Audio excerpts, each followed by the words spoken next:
안녕하십니까 성도 여러분. 오늘은 제13과 넷째 날 9월 22일입니다. 수요일. 말씀의 제목은 평안한 휴식입니다. 함께 말씀 나누기 전에 기도하겠습니다. 하늘에 계신 아버지 하나님, 오늘 이 아침 하루를 시작하면서 우리 주님 주시는 가장 평안한 쉼이 무엇인지, 그 휴식이 무엇인지를 말씀을 통하여 재조명되기를 원합니다. 우리 주님, 이제 곧 우리 주님 오시면 그 하늘에서 영원한 쉼을 누릴 것이라고 약속해 주셨고, 또 특별히 옛 믿음의 선조들이 어떠한 믿음을 따라 살았는지, 그리고 그들이 하늘에서 어떠한 평안한 휴식을 누리고 있는지 말씀을 통하여 기록하였사오니, 우리 주님 이 말씀이 우리의 힘이 되고 우리의 구원에 관한 보증과 그리고 소망에 관한 분명하고 확실한 기별이 되게 인도하여 주셔서 오늘 하루의 삶이 하늘을 더 많이 사모하며 살아가는 하루가 되게 하시기를 예수님의 이름으로 기도합니다. 아멘. 말씀의 제목은 평안한 휴식이지요. 평안한 휴식입니다. 여러분, 기독교인들은, 그리스도인들은 예수님께서 다시 오시기를 기다리며 살아가는 존재들입니다. 특별히 제7일 안식일 예수 재림교회는 대부분의 교회가 메시아를 기다리고 그분의 재림을 기다린다고 하지만, 재림교회만큼 예수님의 다시 오심과 그리고 하늘에서 누릴 영원한 상급, 평안한 삶에 대하여 언급하는 교회는 그렇게 많지 않습니다. 대부분 다 상당히 현세적이고 이 땅에서 이루어진다라고 이야기하기도 하지요. 그리고 어떤 교회들은 예수님의 재림에 대하여 이야기하지만 그것을 그렇게 강조하지는 않습니다. 그러나 우리가 이 그리스도인의 신앙을 한 그 목적 첫 번째는 우리가 구원을 얻기 위해서입니다. 구원을 얻는다면 우리의 삶이 저 하늘에까지도 이어질 수 있는 삶을 우리가 얻고 누리기를 원하는 것이지요. 그런데 많은 사람들이 그것이 현대사회에서는 흐릿해져 가고 있다는 것이지요. 그래서 이 재림이라고 하는 것은 인류 역사에 예수님을 믿는, 하나님을 믿는 모든 사람들의 간절한 소망이지요.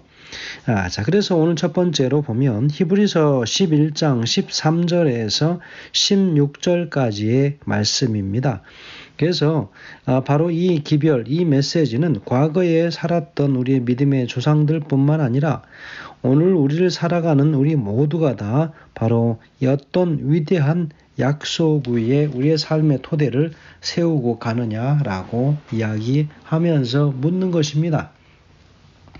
13절에 보면 이 사람들은 다 믿음을 따라 죽었으며 약속을 받지 못하였으되 그것들을 멀리서 보고 환영하며 또 땅에서는 외국인과 나그네로라 증거하였느니라 라고 이야기하지요. 이 사람들이 누굴까요? 바로 8절에서부터 12절까지 언급되어진 인물들입니다. 누구이겠습니까?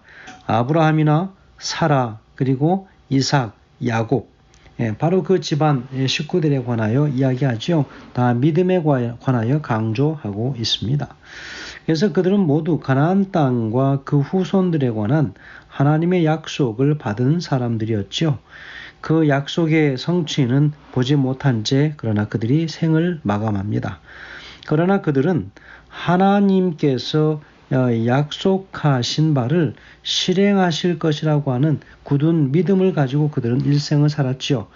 그래서 여기서 보고라고 하는 그 단어가 있습니다. 무엇을 보았다는 것이에요? 이 사람들은 다 믿음을 따라 죽었으며 약속을 받지 못하였으되 그것들을 멀리서 보고 그랬습니다. 멀리서 보고. 멀리서 보았다는 것이죠. 이것이 무슨 이야기입니까? 이 본다라고 하는 이 신체적인 눈으로 보는 것이 아니라 약속에 대한 영적인 삶을 영적으로 그리고 마음으로 깨닫는 것을 말하는 것이죠. 다시 말하면 그들은 믿음의 눈으로 약속의 성취를 바라보았습니다. 이 약속의 성취는 1차적으로 그 이스라엘의 가나안 정복이라고 할 수 있지만 보다 근본적인 것은 그리스도가 오심으로 성취된 구원을 가리키는 것입니다. 그래서 아브라함은 그리스도의 때를 즐거운 마음으로 기다리다가 보고 기뻐하였다라고 이야기하죠. 요한복음 8장 56절에 이야기합니다.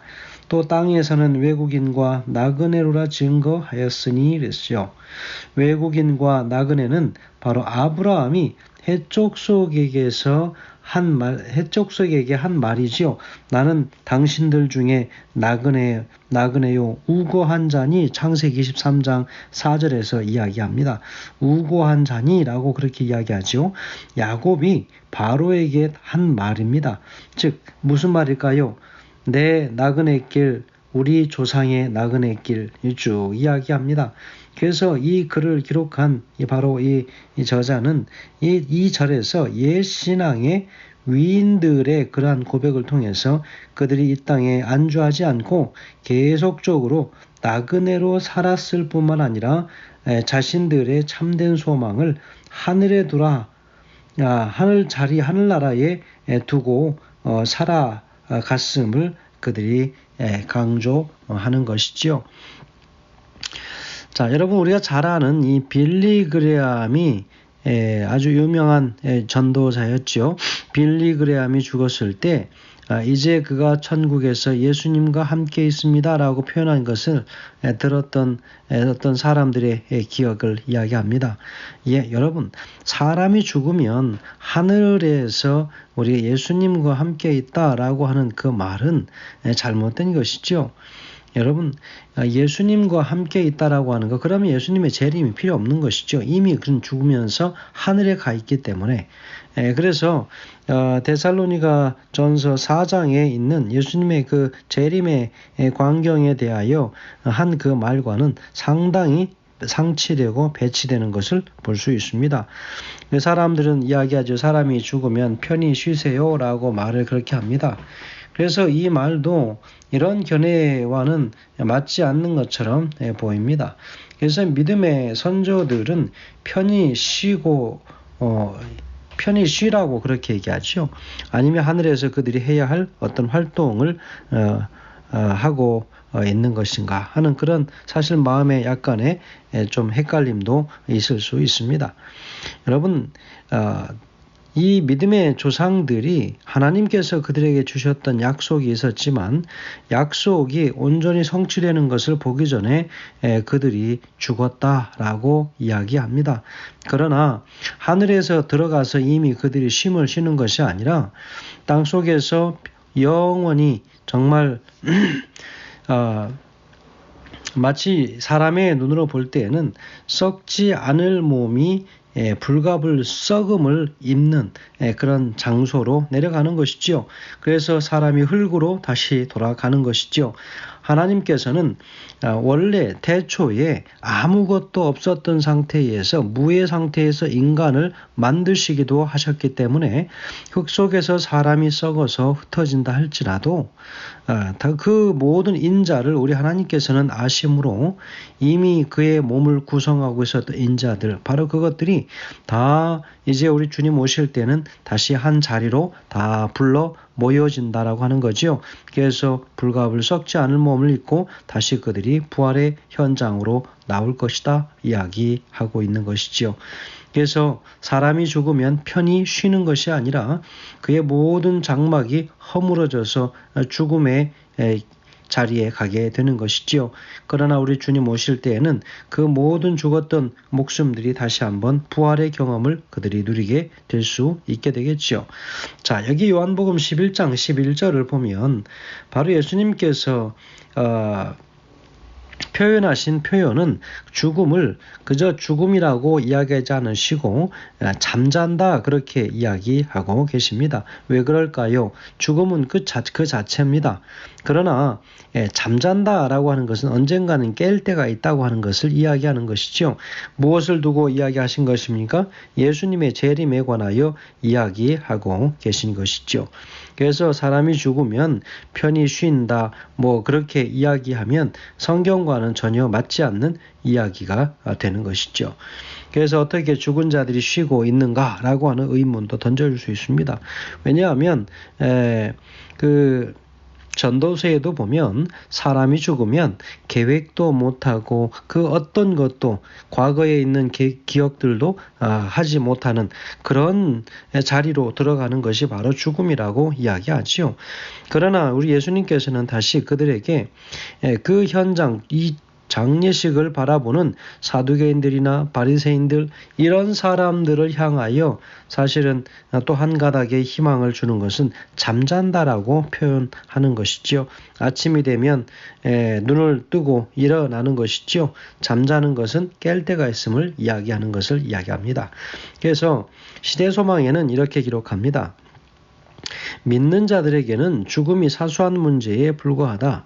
그리스도께서는 그것을 마치 순간의 일처럼 말씀하셨다. 사람이 내 말을 지키면 죽음을 영원히 보지 아니하리라. 죽음을 영원히 맛보지 아니하리라. 그리스도인에게 죽음이란 잠자는 것이며 한순간의 침묵과 어두움에 불과한 것이다. 생명이 그리스도와 함께 하나님 안에 감추었으며 우리 생명이신 그리스도께서 나타나실 그 때에 너희도 그와 함께 영광 중에 나타날 것이다 라고 이야기합니다. 우리 예수님께서는 사람의 죽음과 부활을 무의식의 상태를 이야기합니다. 그 무의식의 상태는 잠자는 상태로 이야기하고 아침에 잠이 다시 깨어나는 것과 우리가 비교하여 생각해 볼 수 있는 거죠. 그래서 예수님께서는 구원받은 자와 잃어버린 바 된 모두가 부활 후에 각자의 상급을 가지고 우리 주님 앞에서 날의 심판의 대에 서게 될 것이다. 그래서 언젠가는 죽음을 마주하더라도 우리 모두는 바로 그것들을 준비하며 살아가야 하겠습니다. 가룟 뽑은 기별 1권에는 이렇게 기록하지요. 잠자는 성도들의 승리는 부활의 아침에 영광스러운 것이 될 것이다. 그리스도께서 영광과 존귀 가운데 승리의 계가를 부르실 때에 사단의 개선은 그 종막을 구하게 될 것이다. 생명의 시여자께서는 무덤에서 나오는 모든 사람에게 불멸의 생명으로 영화롭게 해 주실 것이다 라고 기록합니다. 오늘 말씀의 교훈에서는 예수님께서는 죽음을 잠에 비유하여 설명하시고 계십니다. 그래서 구원받은 자와 잃어버린 바 된 모든 사람들 그들이 부활에 각자의 상급을 가지고 주님 앞에 서게 될 것이다 라고 이야기하지요. 여러분, 우리의 진정하고 가장 정말 솔직하게 말해서 정말 진정한 우리의 영원한 평안한 안식은 어디에서 얻을 수 있는가? 바로 그것은 하늘나라입니다. 여러분, 죽은 상태에서는 쉼이 무엇인지 일이 무엇인지 아무것도 없는 그저 모든 것이 스탑되어 있는 nothing의 상태로 들어가는 것, 바로 그것이 죽음이지요. 그러나 다시 부활 후에는 우리가 하늘에 가서 영원한 나라에서 평안한 쉼을 우리가 누리게 될 수 있음을 오늘 우리 이 말씀들을 통하여 이야기하고 또 우리 이해할 수 있게 됩니다. 성도 여러분, 우리 주님께서 다시 살리시는 바로 그 순간까지 우리가 최선을 다하여 우리의 믿음의 경주를 다하여 우리 하늘을 향하여 나아가야 하겠습니다.